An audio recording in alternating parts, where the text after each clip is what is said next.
RK menantang Muslim untuk membuktikan kalau Yesus adalah Isa. Jika bisa membuktikan, RK akan mu'alaf.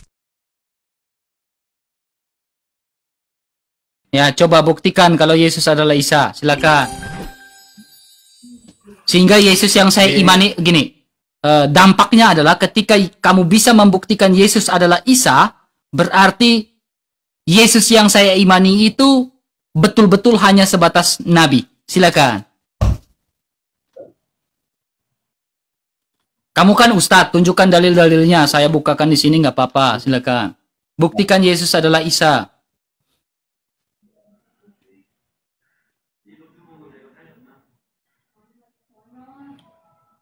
Kalau kamu bisa buktikan, saya jadi pengikut Nabi Muhammad. Saya Muslim. Saya syahadat. Silakan. Ya, tar dulu Bang Ekra. Gak apa-apa. Di sini by data, bukan by ngomong. Ya, sebelum ngomong, data dulu ditunjukkan baru ngomong. Ya. Kalau di room lain ya kamu hanya ngomong-ngomong aja tanpa tunjukkan data. Kalau di saya ya data dulu baru ngomong gitu. Jadi nggak bisa ngelak. Memang kalau hanya omon-omon aja itu view-nya cepat naik, teman. Hanya saya nggak mau kayak gitu. Saya mau orang-orang yang nonton saya ini dapat edukasi. Silakan, buktikan Isa adalah Yesus. Kalau memang betul, berarti Yesus yang saya imani hanya sebatas nabi. Silakan lakukan perbandingan. Di surat Al-Imran ayat 45. Oke, Al-Imran. Bang RK. Ayat 45. Silakan. Di situ tertulis apa? Silakan. Artinya aja ya. Saya udah baca sih ya itu. Langsung aja, oke. Ya. Nah, di surat Al-Imran ayat 46 ya, 46 bukan 45, maaf. 46 di sini tertulis, ingatlah ketika malaikat Jibril berkata, "Wahai Maryam, sesungguhnya Allah menyampaikan kabar gembira kepadamu tentang kelahiran anak yang diciptakan dengan kalimat darinya. Namanya Isa Al-Masih, putra Maryam.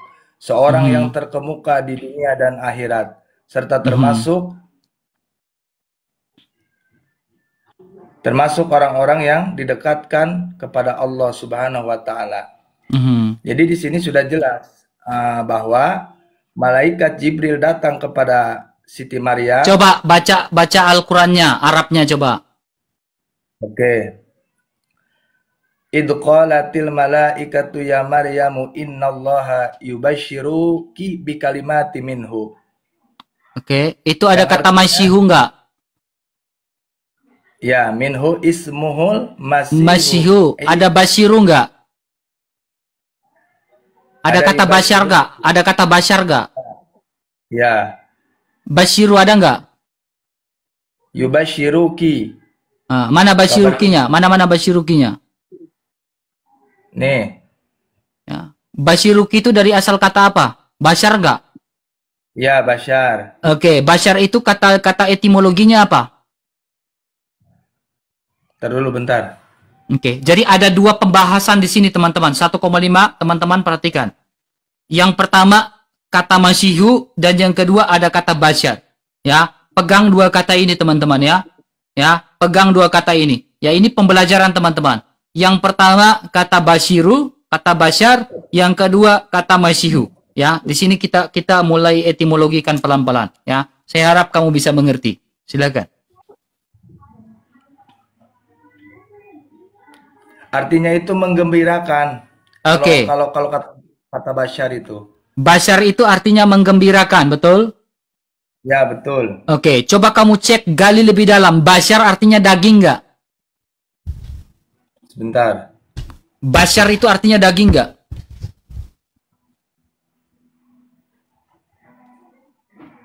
Kabar gembira yang artinya daging juga nggak? Jadi Basyar itu yang pertama kabar gembira, yang kedua artinya daging nggak? Coba kamu cek. Beda Bang, beda. Kalau daging itu dalam bahasa Arabnya itu luhmatun.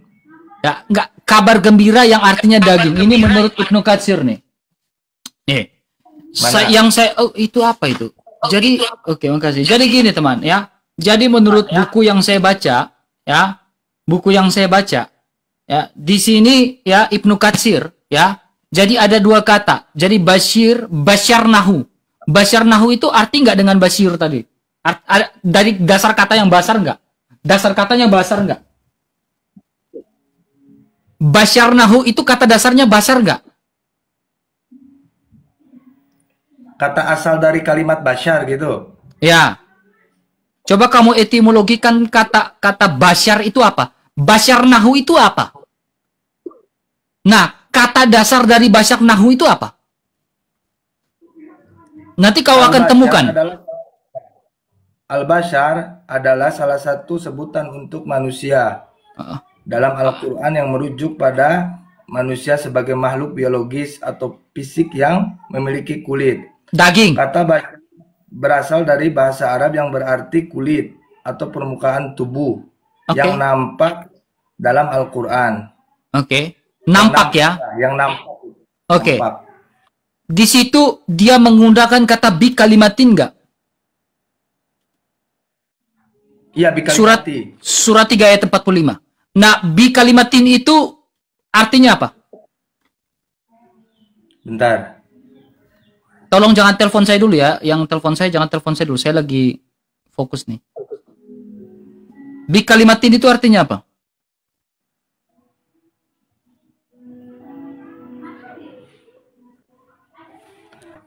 Bi kalimati itu artinya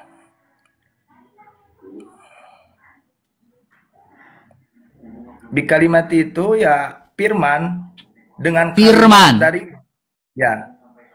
Nah, firman Allah adalah Allah atau bukan?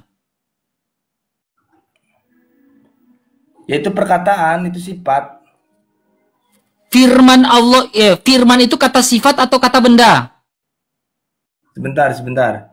Makanya saya bilang sekolah. Kalau kamu bilang kata sifat, berarti kamu salah mengartikan maksud dari Allah kamu juga nih. Kenapa orang Kristen percaya firman Allah itu adalah Allah? Yohanes 1 ayat 1. Ya, bi kalimatin adalah firman. Nah, firman ini kata sifat atau enggak? Saya tidak ketakutan karena ilmu itu saya sudah kuasai di sini, apalagi masalah eksegesis gini. Ya, masalah eksegesis kata per kata seperti ini mau-maunya saya, teman. Ya. Untuk apa saya kuliah sampai S2 baru saya nggak bisa pelajari yang kayak gini? Penjelasan ya. Saya jelaskan. Bang Bi kalimat saya tanya, bi kalimat ini kata sifat atau kata benda? Bi kalimati minhu itu jadi ucapan Allah. Bi itu apa? Bi itu bentuk apa? Itu kata kun, bi kalimati itu dari kata gini, kun, ya? bi ini bentuk preposition. Berawalan. Nih, kamu lihat baik-baik nih. Pak Ustadz, maka saya bilang saya belajar. Kalau di room lain kamu mungkin ngomong-ngomong aja. Lihat sini. Ustadz Syarif, lihat sini. Ini bi kan? Bi. Ya, bi. Nah, ini preposition. Kalimatin itu adalah bentuk noun, bukan kata sifat. Bi kalimatin ini berawalan, terus ada kata bentuk kata benda. Makanya saya tanya, ya, saya tanya kepada Pak Ustadz, kalimatin itu firman Allah adalah Allah enggak? Bagian daripada Allah itu sendiri. Bagian daripada Allah itu sendiri. Bisa dipisahkan atau tidak? Gak bisa. Gak bisa dipisahkan. Firman ini sehakikat dengan Allah atau tidak? Ya itu kan daripada keluar. Nah, karena firman itu sehakikat dengan Allah, makanya di situ bentuk noun.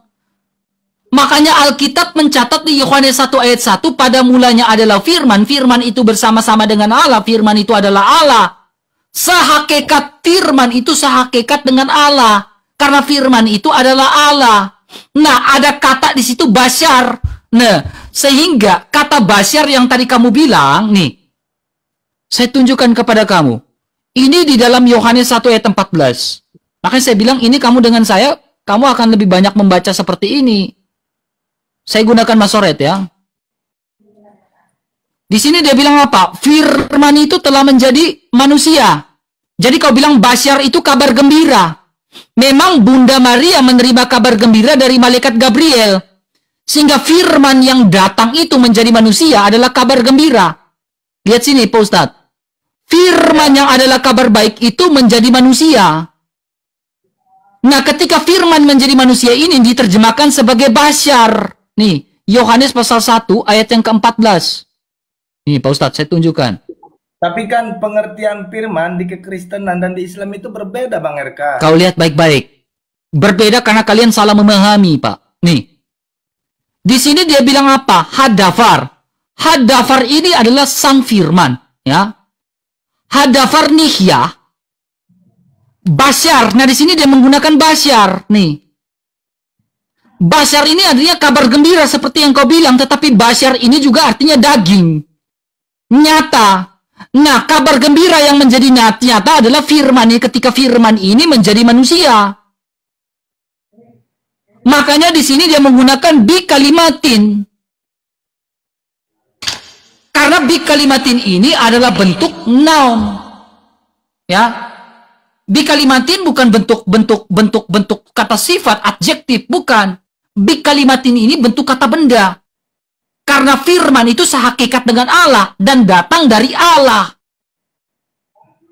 Makanya firman itu manusia hanya memiliki satu kodrat. Manusia tidak bisa menambahkan menjadi dua kodrat. Karena manusia terbatas. Tetapi firman Allah yang tak terbatas itu menambahkan rupa manusia sehingga memiliki dua kodrat. Sehingga kita kenal dengan Kristus, Dinatur Kristus. Karena firman yang adalah Allah menambahkan rupa manusia. Makanya bentuk noun, bukan adjektif. Ini dalam Pak Ustadz, tapi kalau kau memahami dengan baik maksud ini, kemudian kedua, di situ dia bilang Masihu, betul? Iya, Masihu. Nah, Masihu itu Mesias atau bukan? Gimana? Masihu itu Mesias atau bukan? Al-Masih. Iya, saya tanya Masihu Al-Masih itu Mesias atau bukan? Tapi kan beda pengertiannya di dalam Islam dan kekristenan. Gini, sekarang kata dasar dari Masihu. Semua ini harus bila bicara dengan akar kata, akar muasal dari Mesias ini ketika manusia jatuh ke dalam dosa. Nih, kamu lihat baik-baik. Mesias itu dalam bahasa Ibrani. Al-Masih itu di dalam bahasa Yunani. Bahasa Arab. Kristus itu dalam bahasa Yunani. Nah, kamu percaya Al-Masih itu adalah Mesias atau tidak? Nah, saya tunjukkan. Makanya kita harus bermuasal dari yang namanya Yahudi ini juga. Taurat itu yang membicarakan tentang Mesias. Oke, aku jelaskan ya. Silakan. Ya, aku jelaskan ya. Sekarang tunggu, sabar. Sebelum kamu jelaskan, saya tanya dulu. Masihu itu Mesias gak? Masihu itu Mesias gak? Mesias. Oke, fix. Oke, sepakat. Silakan kau jelaskan. Nanti saya jelaskan balik. Kamu jelaskan. Silakan. Masih ya. Al-Masihu itu dalam akar kata ya, itu katanya itu masaha. Dari kalimat kata masyaha, yang artinya itu mengusap, ya, mengusap ataupun menghapus. Kamu baca di Google ya itu? Iya kan, makanya pengertian Al-Masih ataupun Mesias di dalam kekristenan dan di Islam itu berbeda, Bang RK. Kalau di Islam itu maknanya banyak. Nih, kamu lihat baik-baik. Ketika manusia pertama, ini hubungan dengan Mesias. Ketika manusia pertama jatuh ke dalam, Mesias itu pribadi yang diurapi dari keturunan Daud. Ya. Mesias harus manusia. Dan Mesias harus dari keturunan Daud. Dan Mesias adalah penebus manusia. Jadi ketika manusia jatuh ke dalam dosa, yang dijanjikan adalah Mesias. Nih, kamu lihat baik-baik. Ini data nih. Ini dalam data orang Yahudi langsung, Sefaria. Ketika manusia jatuh ke dalam dosa, Pak Ustadz, maka saya bilang dengan saya kamu akan dapat ilmu. Ketika ini Targum Yahudi, ini Targum Jonathan, Targum tertua nih. Jonathan Ben Yuzel. Jonathan Ben Yuzel, Targum Jonathan, mengatakan apa? Ketika manusia jatuh ke dalam dosa, yang dijanjikan ini apa? Dia bilang, Biyomer, Malkah Mesiha. Biyomei, Malkah Mesia. Yang dijanjikan adalah Mesias. Saya terjemahkan. Nih, Raja Mesias nih. Kamu lihat baik-baik. Nih, kau lihat baik-baik. Nih. Apa yang dikatakan oleh Targum dijanjikan adalah Al-Masih. Dan aku mengadakan permusuhan antara engkau dan perempuan itu. Ini kata Yahudi. Dan antara keturunanmu, anakmu laki-laki, dan keturunan anak-anaknya. Dan akan terjadi apabila anak-anak perempuan itu menaati perintah-perintah hukum Taurat. Di sini sudah bicara janji perempuan lewat yaitu Maria.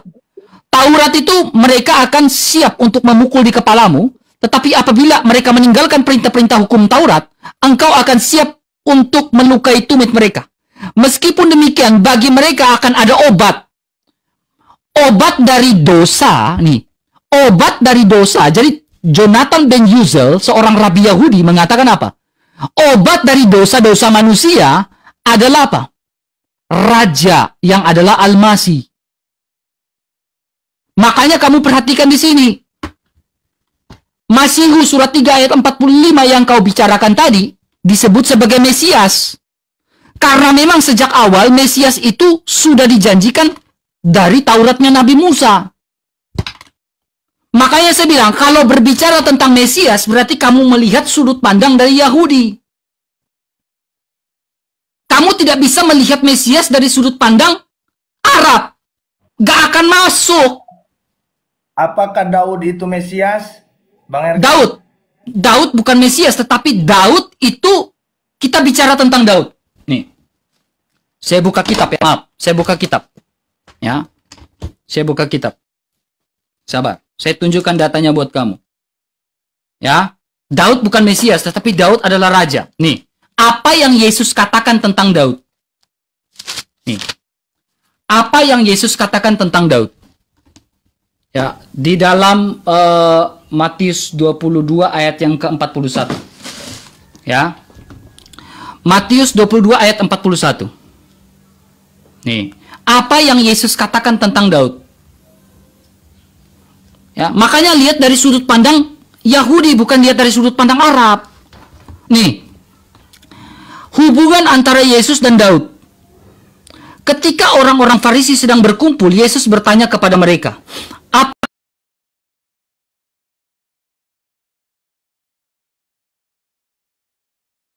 kepadanya anak Daud.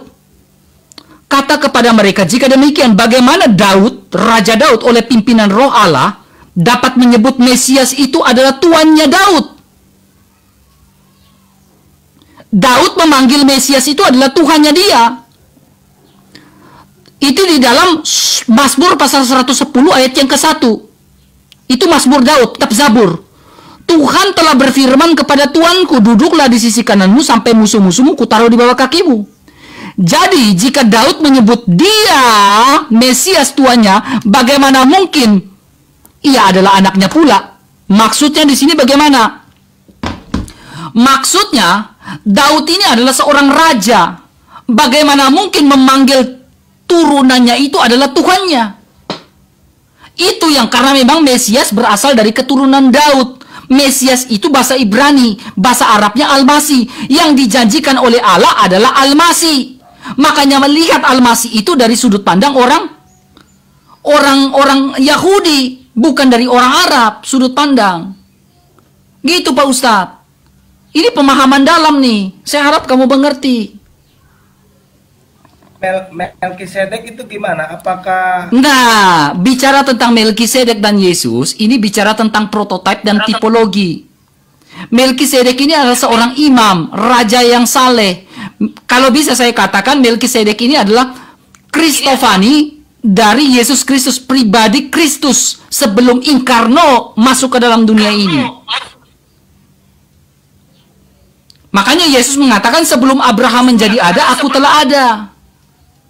Maka saya bilang, kau masuk di room saya, yang kau dapat adalah ilmu. Ini ilmu dalam. Makanya orang balas diskusi dengan saya. Karena apa? Ini tinggi semua diskusi ini. Iya, tapi kan pandangan Al-Quran tentang Isa Al-Masih ataupun Isa Putra Maryam itu penciptaannya sama halnya seperti penciptaannya Adam. Itu tertulis di Al-Imran ayat 59. Terus? Adam itu lebih hebat, lebih luar biasa. Dia tanpa ada bapa, tanpa ada ibu, dia ada ke dunia ini. Diciptakan. Dan itu atas kuasanya Allah. Kau lihat, makanya jangan lihat dari sudut pandang Mesias atau Al-Masih, jangan lihat dari sudut pandang Arab. Ya, kalau kau lihat dari sudut pandang Arab, jadi blunder, jadi kacau. Nih kau lihat, ini sumber saya pakai Yahudi lagi nih. Sefaria. Ya, di sini kita bicara tentang Mesias nih. Ya, nih ini tentang menunggu sang Mesias. Orang Yahudi itu menantikan Al-Masih. Nih, Mesias itu sudah ada sebelum dunia dijadikan. Nih, kita lihat pelan-pelan nih, Raja Damai, pelan-pelan. Sang Mesias secara harafiah diurapi. Dalam tradisi Yahudi mendatang akan menjadi penebus. Ya. Nah, di sini kita bicara nih Mesias, 7 hal Taurat Gihom, satu Mesias saja. Nah, oke. Nah, oke, sabar. Simbol namanya penebusan Mesias. Mesias bertakhta. Nah, ini Mesias ini, ya, Mesias ini sabar kebenaran, Mesias bin Yosef. Nah, Mesias ini, ya, dari keturunan Yusuf. Ya, ada pula dari keturunan Daud katanya di sini. Jadi Mesias ini sebelum dunia ada, itu sudah ada. Nih kita lihat. Artinya diurapi. Mesias artinya pribadi yang diurapi dari keturunan Daud. Kemudian kita bicara tentang Mesias, kebesaran Raja Mesias. Kalau kita baca sampai ke bawah, Mesias ini sudah ada sebelum dunia dijadikan. Jadi sebelum dunia ada, Mesias itu sudah ada. Itu menurut tradisi kalau kita baca sampai ke bawah. Jadi sudut pandang Arab jangan kau bawa ke sudut pandang Yahudi, Pak Ustadz.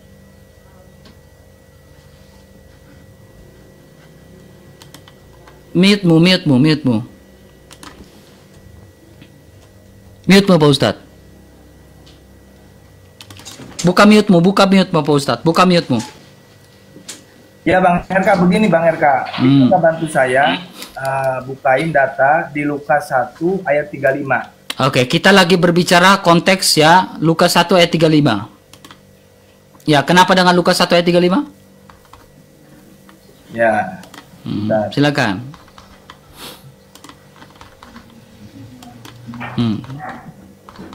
Saya nggak mau buat kau kejang-kejang, saya berusaha untuk membuat kau mengerti di sini. Karena tidak ada gunanya saya buat kau kejang-kejang di sini.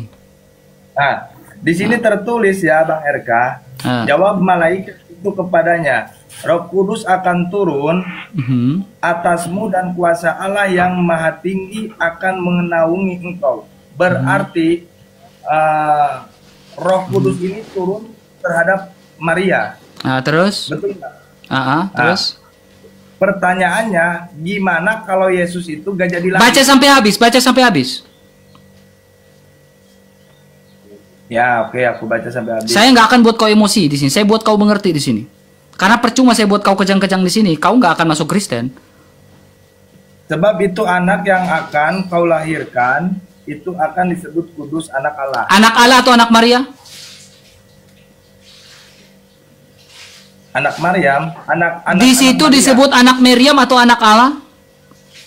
Anak Allah. Anak Allah. Anak Allah di situ apakah menurut kamu Allah itu punya istri lalu punya anak? Gak seperti itu. Bukan seperti itu. Anak Allah yang dimaksudkan di situ itu disebut mengacu pada Mesias. Jadi anak Allah itu adalah gelar. Ya, Mesias. Jadi anak Allah itu merujuk pada Mesias nih. Saya tunjukkan kepada kamu. Nih. Nah, ini Ini data lagi. Jadi anak Allah di situ merujuk pada siapa? Nih, kau lihat baik-baik. Matius 16. Ya. Lalu kata kamu, siapakah aku ini? Jawab Petrus, engkau adalah anak Allah yang sesuai data yang kau bawa tadi, Lukas 1 ayat 35. Ya kan? Kata Yesus, ini Yesus yang jelas ke sini. Kata Yesus kepada mereka, "Berbahagialah engkau Simon bin Yunus, sebab bukan manusia yang menyatakan itu kan, melainkan Bapa di surga yang mengatakan itu." Lalu di sini dia bilang apa? "Dan aku pun berkata kepadamu, engkau adalah Petrus, di atas batu karang ini aku akan mendirikan jemaatku." Nah, di sini dia bicara anak Allah yang adalah Al-Masih. Jadi Al-Masih inilah yang dijanjikan menurut sudut pandang Alkitab, dan kita melihat literasi sedikit dari Yahudi, yang dijanjikan oleh Allah adalah Al-Masih, bukan agama. Nah, sekarang Meriamnya kita juga berbeda. Bunda Maria beda dengan Meriam. Jadi kau tidak bisa samakan Meriam dengan Bunda Maria, Pak Ustadz. Meriam ayahnya siapa? Imron kan? Ayahnya siapa? Kan? Ya, Imron. Sekarang Bunda Maria kami ayahnya bukan Imron tapi Johakim. Beda Pak Ustadz. Makanya apakah ada dua Isa Al-Masih di sini? Isa Al-Masih cuma satu, dan Mesias itu cuma satu. Alkitab pencatat hanya ada satu pemimpin kamu, yaitu Mesias, anak Allah. Dialah yang memimpin manusia keluar dari perbudakan dosa. Kalau Nabi Musa mengeluarkan manusia bangsa Israel dari perbudakan tanah Mesir, tipologi dengan Isa Al-Masih adalah mengeluarkan manusia dari perbudakan dosa.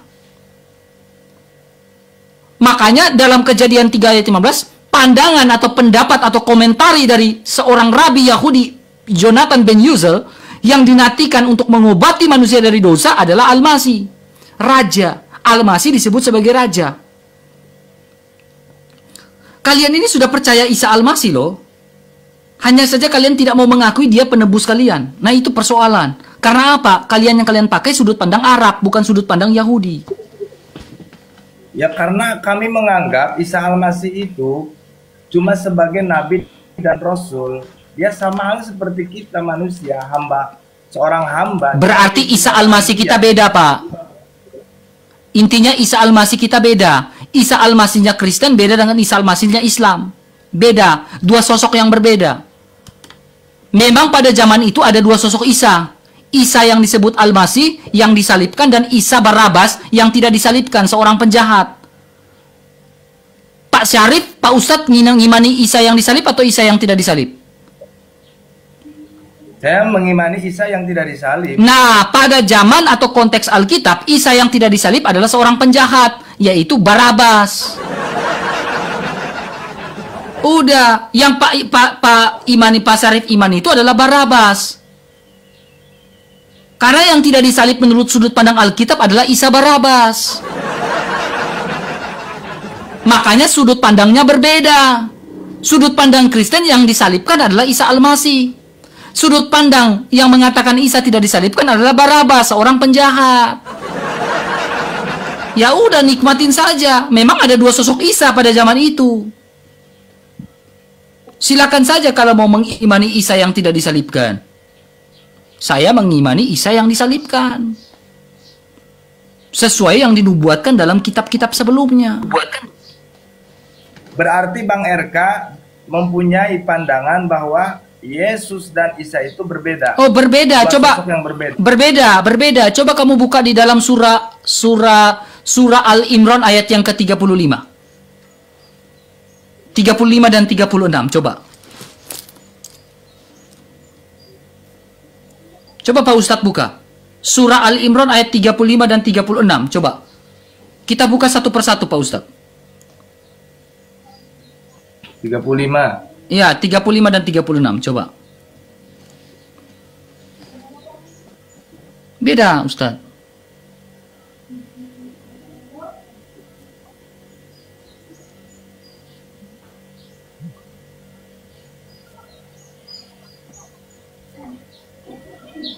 Nih. Nah, silakan. Coba buka surah Al-Imran ayat 35 dan 36. Teman-teman jangan lupa follow-follow akun Bang RK di tap-tap layarnya ya. Coba. Ya. Nah, di situ Imron dan istrinya melahirkan siapa?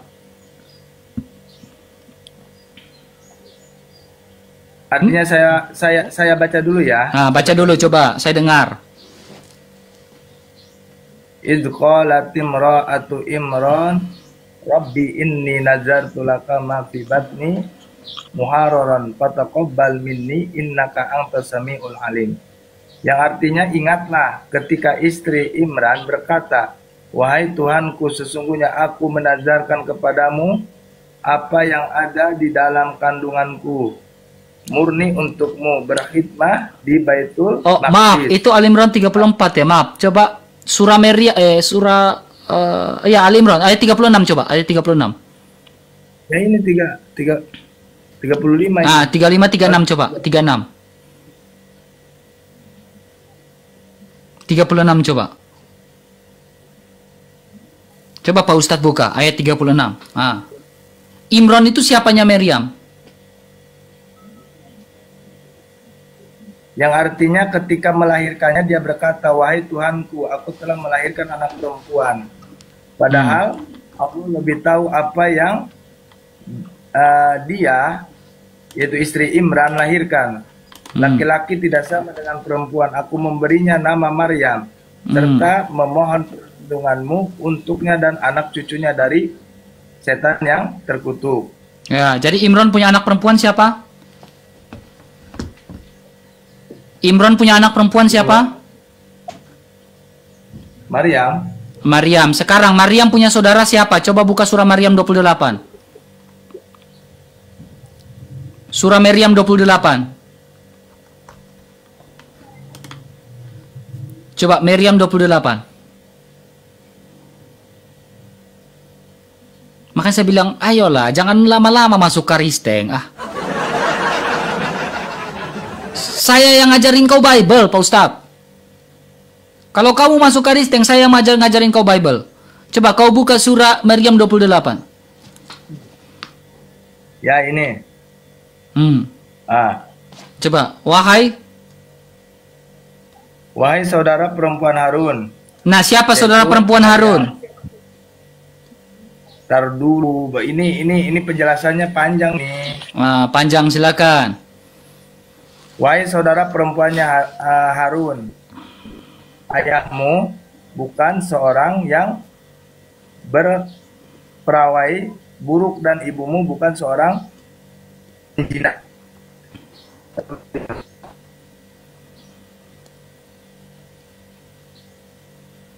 Sinyalmu macet. Nah, udah ada telepon dari API. Ada yang telepon dari API itu. Matikan dulu teleponnya. API ada telepon. RK kau Ustadz Syarif jangan diskusi sama RK. Kau bisa murtad katanya. Sinyalmu itu macet karena ada telepon. Berulang kali API datang ke rumahmu, geruduk rumahmu kan? Karena kamu udah terguncang pingin masuk kristeng. Mulai macet, API mulai telepon. Jangan kau ngomong dengan si misionaris RK itu, bahaya. RK itu misionaris, Pak Ustadz, bahaya katanya. RK itu misionaris, RK bahaya. Pak Ustadz, RK itu misionaris, kan banyak itu ngomong kayak gitu. Ustadz Syarif, jangan diskusi sama RK itu misionaris. Jangan kau diskusi sama dia. Nah, gitu. Nah, itu sudah kabur. Ya, berulang kali memang Syarif ini mau masuk karisteng, tapi gak jadi karena apa? Baru diskusi sedikit langsung ditelepon apa API. Gak jadi dia. Ini berulang kali nih si Syarif ini, bahkan udah masuk gereja pakai apa? Pakai sarung dia masuk gereja, serius. Ya, berulang kali dia masuk gereja pakai sarung. Orang kaget. Maka saya bilang, kalau kau masuk di gereja Katolik, mungkin masih ada kalau gereja Katolik yang di di pedalaman-pedalaman pergi gereja pakai sarung. Ya nggak apa-apa pakai sarung, pakai mantila dan lain-lain ya, aman lah gitu kan. Ini berulang kali ini, ya gagal total ini saya melojinkan si Ustadz Syarif lagi. Itu udah masuk Karisteng gitu teman-teman, udah masuk gereja itu ya, tapi digeruduk dia.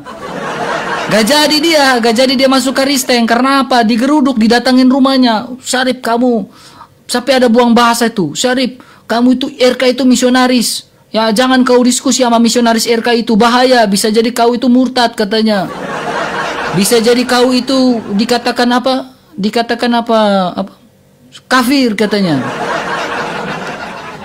Ya banyak tuh teman-teman. Jadi memang si Syarif ini sudah berulang kali teman-teman ya, terguncang imannya ya, terguncang berulang kali. Memang API ada bahasa di WA, di screenshot ke saya. Syarif jangan kau diskusi sama RK ya. RK itu misionaris, bahaya. Ada tuh teman-teman ya, saya baca-baca chat, lucu, ngakak saya teman, ngaca. Jadi gak perlu saya ngomong ya, saya tahu screenshotan dari mana. Intinya ya yang valid ya, informasi valid, dan ya kita pasang lah pion-pion yang ada di API, kan kita pasang. Ada tuh orang yang di API udah murtad, ada gak? Ada. Kamu percaya nggak yang di API itu ada yang udah murtad? Ada teman. Tapi dia nggak menampakkan wajahnya. Ya, jadi udah tenang aja. Saya nggak mau bocorin lah ya. Nggak usah. Dan nanti keceplos ya. Jadi RK itu pintar ya, karena Roh Kudus kasih penyelidikan. Jadi ada pion-pion yang kita pasang. Jangan pikir RK ini diam-diam kayak diam-diam lugu. Enggak. Jangan pikir RK ini diam-diam lugu. Ini lugu-lugu bancat juga ini. Oke, silakan Ucilim yang berikutnya ya. Ucilim yang berikutnya. Mana Ucilim? Gak ada yang menaik lagi Ucilim. Ya. Asosiasi pelanggar plomo. Ya, ada yang murtad di dalam saja kagak tahu. Ya, oke, nggak apa-apa teman-teman ya. Kita itu main slow teman-teman ya. Nggak usah saya main buat orang kejang-kejang. Enggak. Saya belajar jadi misionaris ini, saya belajar ini selama 6 tahun. Saya praktekkan selama 12 tahun. Saya praktekkan jadi misionaris. Jadi saya sekolah jadi misi ini 6 tahun teman. Ya, jadi saya praktekkan itu 12 tahun teman. Jadi saya itu nggak seperti orang lain yang buat orang kejang-kejang ya di live-nya. Nggak, misionaris nggak buat seperti itu teman. Slow tapi pasti, lugu-lugu bangcat. Nah gitu kami pakainya. Ya kami nggak usah buat orang kejang-kejang di live. Nggak, main slow, tusuknya pelan-pelan itu kan, lugu-lugu bangcat. Ya, jadi mainnya slow, santai ya, nggak perlu kita buat orang kejang-kejang ya. Oke teman-teman, silakan. Mana nih Ucilim selanjutnya? Ya. Makanya saya bilang saya bukan baru 1 tahun 2 tahun jadi misi. Ya. Ya, udah lama saya jadi misi teman ya. Ya. Ini kalam bangcat juga. Halo Adi Setia, silakan buka kameranya.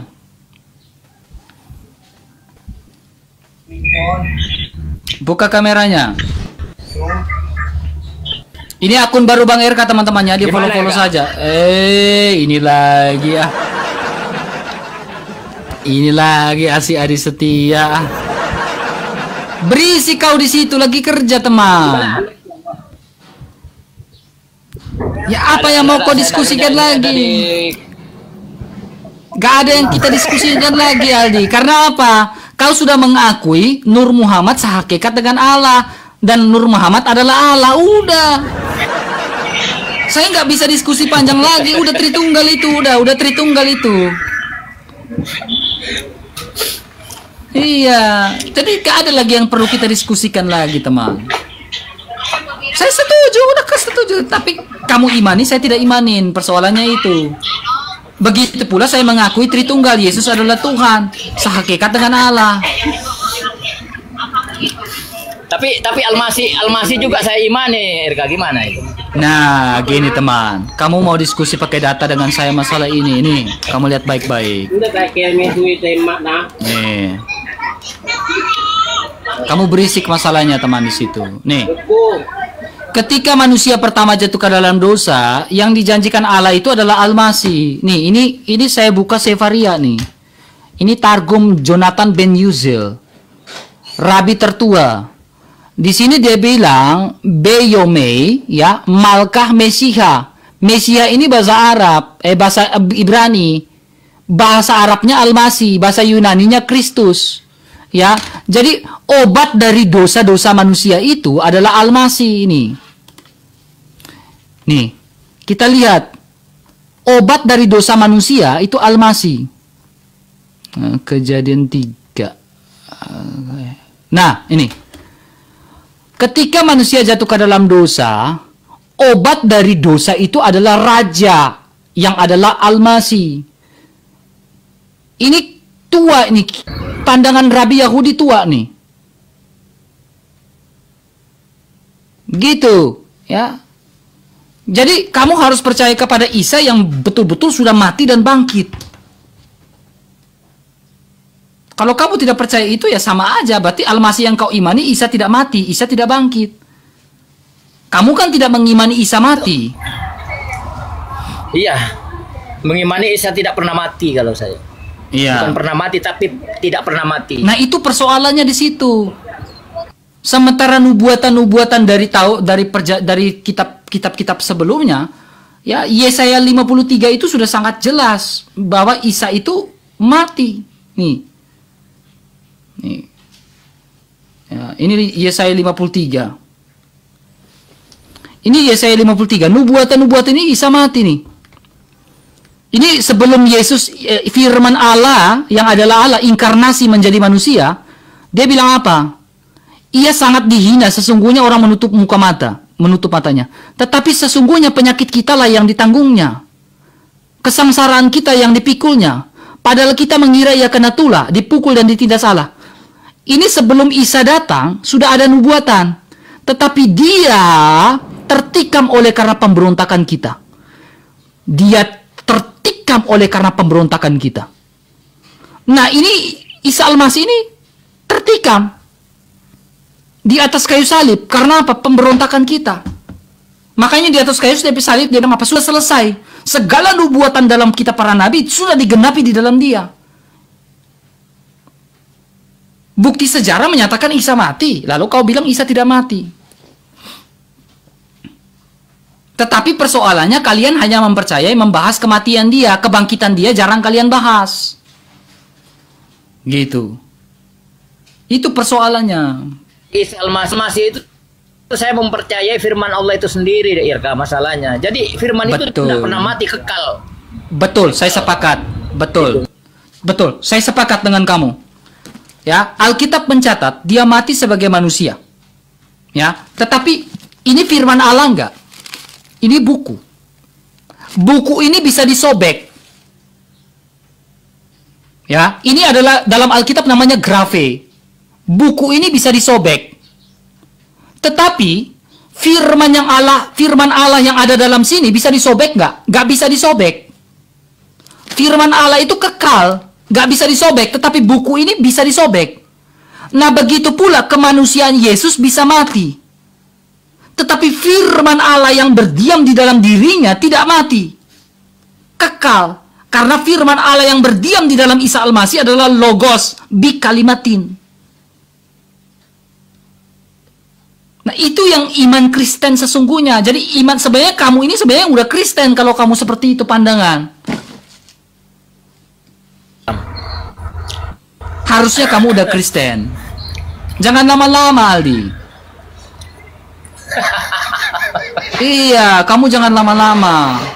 Harusnya kamu ini udah Kristen dengan pandangan seperti itu. Pandangan saya seperti itu udah Kristen. Harusnya kamu berani. Yesus mengatakan, jika kamu berani mengakui aku, maka aku pun mengakui kamu. Ketika hari kiamat nanti. Makanya dia terkemuka di dunia akhirat, karena yang datang di akhir zaman kan dia. Tadi yang siapa yang naik tadi itu, yang membuka itu. yang terkemuka di dunia dan terkemuka di akhirat. Itu ya sesuai dengan Matius 28 bilang apa? Aku diberi kuasa oleh Sang Bapa di bumi dan di surga. Jadi di dalam Alkitab itu ada dua pengadilan. Pengadilan Allah dan pengadilan tahta anak domba. Nah, jadi ada dua itu saya harus akuin. Bukan berarti Allah ada tiga. Alkitab mencatat hanya ada satu Allah saja, yaitu Sang Bapa sebagai sang sumber. Hanya ada satu Tuhan yang berkuasa, Tuhan di atas segala Tuhan, yaitu Yesus Isa Al-Masih itu. Sebagai firman Allah yang nujul menjadi manusia. Cara mengimani tentang ketuhanan itu, RK begini. Allah itu maha johir dan maha batin. Dan maha batin saat ini masih saya ada di muka bumi ini. Tetapi yang maha johir nanti akan datang kedua kali turun ke dunia sebagaimana penyempurnaan sebagai manusia. Dia mendatangi kita itu sebenarnya. Itu yang dikatakan akhirat di dalam Al-Qur'an. Ya udah, berarti kau udah Kristen, Aldi. Itu kau sudah Kristen. Kenapa? Kenapa saya bilang kau sudah Kristen? Sesuai dengan kitab Yehezkiel pasal 1 ayat 26. Dalam Yehezkiel 1 ayat 26, dia datang dalam rupa manusia. Yaitu siapa? Isa Al-Masih. Ya, tapi Al-Quran juga menjelaskan, Irka, itu macam gimana itu? Persoalannya adalah ya, apakah kamu mempercayai Isa Al-Masih sudah terpaku di atas kayu salib atau Yudas yang terpaku di atas kayu salib? Kemanusiaannya, saya bicara kemanusiaannya. Saya tidak ada sangkut pautnya ke sana, tidak ada. Berarti kamu takut menjelaskan karena kamu berbeda dengan Islam lain. Karena kamu berbeda dengan Sunni. Kamu bukan Sunni, kamu bukan Syiah. Kamu punya pandangan berbeda. Makanya saya bilang, terimalah sudah Isa Al-Masih sebagai junjungan kamu, Tuhan kamu, Raja kamu. Kalau memang Al-Masih itu iya. Karena itu Allah Maha Johir itu. Iya. Jadi kau sudah terima Al-Masih sebagai Allah yang Johir? Iya. Iya udah. Karena betul, Al-Masih itu Allah yang Johir.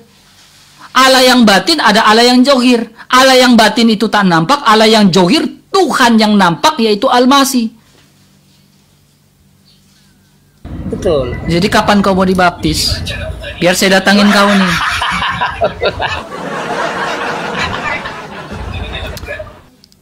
Langsung dibaptis saja teman, sebagai persatuan kamu dengan Allah. Karena Isa Al-Masih itu dibaptis. Saya tidak melalui manusia lagi, Irka. Kamu harus dibaptis sehingga gini. Ini kamu pentingnya dalam iman Katolik itu adalah gereja itu punya otoritas karena Yesus Isa Al-Masih mendirikan gereja yang berotoritas tinggi. Ya, jadi Isa Al-Masih memberikan otoritas atas dasar Roh Kudus, Roh Allah yang suci. Kepada gereja yang berada dalam gereja. Jadi roh Allah itu bersama-sama dengan gereja.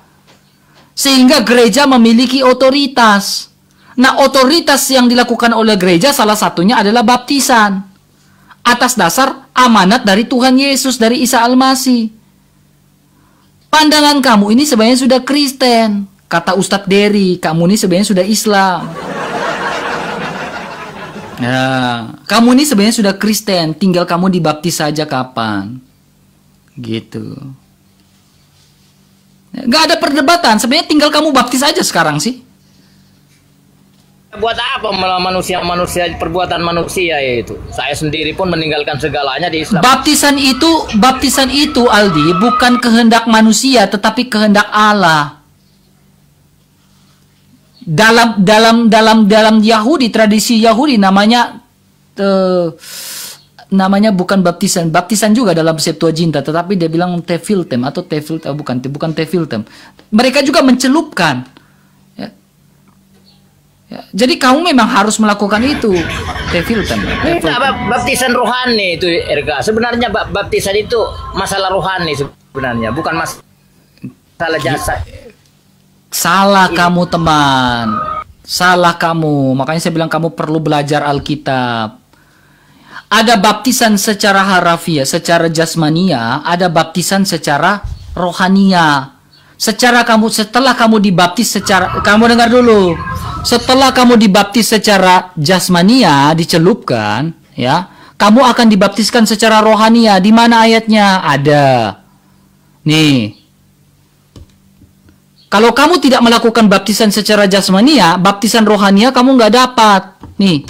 Dan di dalam dia juga, karena kamu telah mendengarkan firman kebenaran, yaitu Injil keselamatanmu, di dalam dia juga kamu juga percaya dimeteraikan oleh Roh Kudus. Jadi baptisan itu sebuah persatuan kamu dengan Allah agar dimeteraikan oleh Roh Kudus, Roh Allah yang suci. Meterai itu tanda jadi, tanda sah. Nah, kamu harus menjadi tanda sah di hadapan Allah, yaitu lewat baptisan. Kalau tidak, ya tidak bisa. Melalui diri saya sendiri, Gak bisa. Baptisan itu ada pribadi pertama dan pribadi kedua. Ada pelaku utama dan pelaku kedua. Kamu jangan seperti Juma. Juma bilang apa? Iya, Juma bilang wudhu itu baptisan. Wudhu itu baptisan. Enggak, itu pandangan yang salah. Kamu dengar baik-baik. Tidak ada orang membaptis dirinya sendiri. Tidak ada. Harus ada pribadi pertama yang membaptis pribadi kedua. Ya, jadi pandangan Juma bilang wudhu adalah baptisan itu, dia membaptis dirinya sendiri. Gak ada Alkitab memberikan pandangan gitu. Salah kalau wudhu itu dijadikan baptisan itu. Jadi sekarang mau nggak saya baptis kamu nanti? Saya ke situ, saya baptis kamu langsung. Mana boleh, kamu saya di Malaysia, kamu di Indonesia, mana bisa. Oh, bisa. Kamu ke Sabah. Saya hubungi teman saya di Sabah. Buat apa? Saya hubungi teman saya di Sabah, dia kontak kamu gitu, biar kamu belajar di sana. Bebas, ya mikwah, ya. Gitu. Mau nggak ke Sabah aja? Kalau di Selangor kan agak sedikit bahaya. Ke Sabah aja. Ya, oke lah Aldi. Kamu renungkan, percaya Yesus Tuhan, Al-Masih adalah Tuhan, udah selesai. Ya. Baik. Tinggal dibaptis saja. Oke, Tuhan Yesus memberkati Aldi ya. Tuhan Yesus memberkati. Baik. Ya. Ya, gak apa-apa, biar dia belajar dulu ya. Makanya saya bilang pentingnya kita kasih pengarahan Alkitab ini lebih banyak teman-teman ya, karena mereka butuh Alkitab. Teman-teman bantu tap-tap layarnya dikit lagi 1M teman-teman ya, dikit lagi 1M. Ini akun barunya Bang RK. Ini akun barunya Bang RK. Dikencangkan teman-teman ya. Akun barunya Bang RK teman-teman ya. Ini akun barunya Bang RK. Silakan untuk uclim-uclim yang ingin naik, jangan malu-malu. Malu bertanya sesat di jalan, tidak mau bertanya tersesat terus. Teman-teman, jika ada yang mau mendukung pelayan, sabar ya. Arjuna sabar. Ada yang ingin mendukung pelayanan Bang RK teman-teman, ya di bio Bang RK ada rekening teman-teman. Bang RK bulan depan harus mengunjungi 3 kota atau 4 kota teman-teman, karena ada yang tertarik untuk masuk menjadi pengikut Kristus. Ya teman-teman ya. Itu semua pasti butuh mobilisasi secara offline. Bang RK harus cari tempat yang aman, naik kereta, naik yang lain-lain ya, kendaraan dan lain-lain. Ada rekening di link Bang RK di bio teman-teman ya. Itu sangat membantu pelayanan-pelayanan kita secara offline teman-teman. Bulan depan saya akan mengunjungi 3 lokasi dan 4 lokasi. Untuk orang Bandung bilang pugu ya, kasih pugu ya, kasih yakinkan bahwa dia itu harus menjadi Kristen ya teman-teman ya. Silakan. Halo Arjuna, ya rekening Bang RK ada di bio. Silakan. RK. Ya, buka kameranya Arjuna. Akulah Arjuna.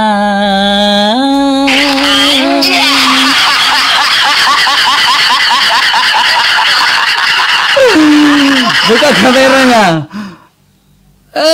Jangan gitu kan. Tuh maaf, kau pakai baju dulu. Turun, pakai baju kau. Nanti saya kena ban. Gak mau. Pakai dulu bajunya. Akulah Arjuna yang mencari cinta. Lanjut. Ya, jangan nanti saya kena ban ya. Ya, nanti saya kena ban. Ignatius senang yang kayak begitu. Ignas. Ini akun baru saya teman-teman. Akun baru saya. Akun lama saya kena peringatan pemblokiran. Ya. Kalau Ignatius ya doyan yang kayak Melki begitu. Ya, teman-teman, ini akun baru saya, teman-teman. Di follow-follow saja karena saya akan live di akun baru ini, teman-teman. Akun lama saya, akun besar saya kena peringatan pemblokiran. Salah selak bisa hilang, teman-teman. Ya, jadi saya iya, kena report, kena peringatan. Jadi salah pergerakan saja bisa kena report, teman-teman. Jadi saya nggak live di akun yang besar, teman-teman, ya. Berbahaya sekali. Aduh, hilang itu, mama saya menangis darah, teman. Akun lama saya, teman-teman, ya, itu sudah 2 tahun lalu, itu sudah 100k. Hilang, teman. Betul. Akun lama saya itu sudah 100k. Kalau akun itu nggak hilang, mungkin saya udah 300 follower, 300.000 followers kah, 400.000 followers kah. Jadi akun Bang RK yang besar itu, yang 100k itu akun baru juga itu.